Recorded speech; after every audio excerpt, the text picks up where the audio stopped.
ভিডিওটি কেবলমাত্র বর্তমান পরিস্থিতি ও সম্ভাবনার উপর ভিত্তি করে তৈরি করা হয়েছে, কোনো রাজনৈতিক দলকে ছোট করবার উদ্দেশ্য নিয়ে নয়। অভারতীয়দের নাম ভোটার তালিকায় থাকা উচিত নয়। আর একটাও ভারতীয়, সে হিন্দু হোক, মুসলিম হোক, খ্রিস্টান হোক, জৈন হোক, যেই হোক, বিজেপি হোক, তৃণমূল হোক, সিপিএম হোক, কংগ্রেস হোক, তাদের কারোরই নাম বাদ যাবে না। বাদ যেতে আমরাও দেব। মাথার চিকিৎসা দরকার, খুব ভালো, যা করার করে নি। মুখ্যমন্ত্রী এসআইআর কে এনআরসি দেখছেন, বলছেন অসমে এনআরসি হয়েছে। এর আগে সিএ কে এনআরসি বলেছে, সিএ চালু হয়ে গেছে, এনআরসি হয়নি। একটাও মুসলিমকে বাংলা ছাড়তে হয়নি।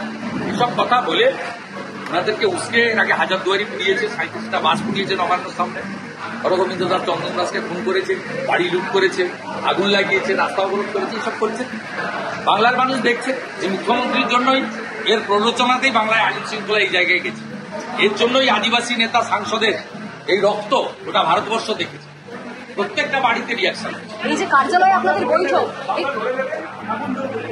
বাংলা তো লড়বে, বাংলা লড়বে, বাংলা জিতবে, খালা মমতা হারবে। কার্যালয়ে আপনাদের বৈঠককে বলছে যে ভোটে নাম কাটার জন্য মিটিং।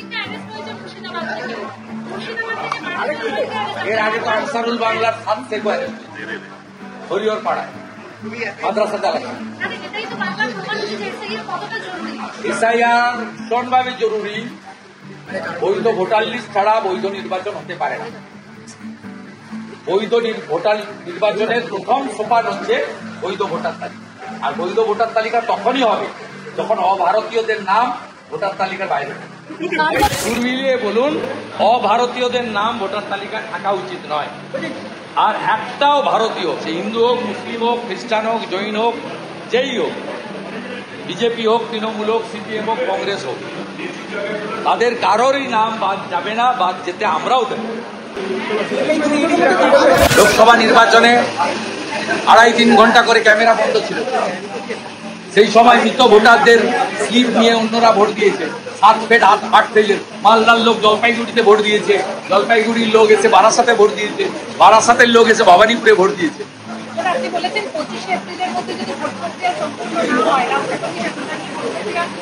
করতেই হবে। এসআইআর না হলে ভোট হয় না। আর ভোট না হলে, এই সরকার গঠন হয়েছিল 5ই মে 2021, 4 মে হচ্ছে লাস্ট ডেট। 4 মের পরে অটোমেটিক করছে, আপনাকে আমাকে চাইতে হবে, এমনি রাষ্ট্রপতি সাথে। No SIR, no election. আমি অ্যাপ্রক্স বলেছি বাড়বে বই কমবে। ভাই শান্তনু ঠাকুর 1 কোটি 20 কোটি। আমি বলছি, আমি দীর্ঘদিন ধরে এই রাজ্যে রাজনীতি করি, বহু লড়েছি। আমার নিজস্ব ধারণা 1 কোটির উপরে যাবে, নিচে যাবে না। কারণ গোটা বর্ডার খোলা, হু করে বাংলাদেশে মুসলমানরা এসেছে, ভরিয়ে দিয়েছে।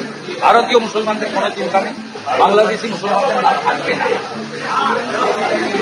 13 লক্ষ লোককে ডিএক্টিভেট করেছে আধারে, মারা গেছে 13 লক্ষ আফগান লোকসভা নির্বাচন, তাদের নাম তো থাকবে না।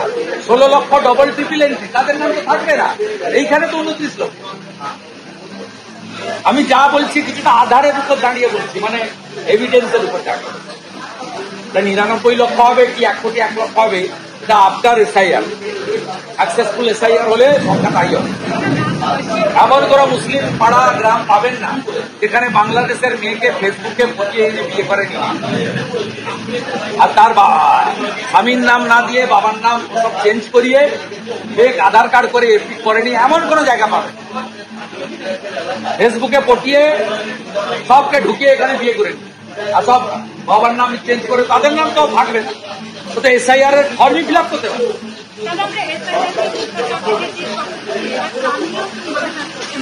মিথ্যা ছাড়া মহোদয় সত্যি কবে বলেছে, এই জন্যই তো নন্দীগ্রামে হেরেছে, এবার ভবানীপুরে হয়। ভিডিওটি ভালো লাগলে একটি লাইক করে দিন এবং অবশ্যই সাবস্ক্রাইব করুন আমাদের চ্যানেল নিউজ 16 বাংলা। দেখা হচ্ছে অন্য কোনো ভিডিওতে। ধন্যবাদ।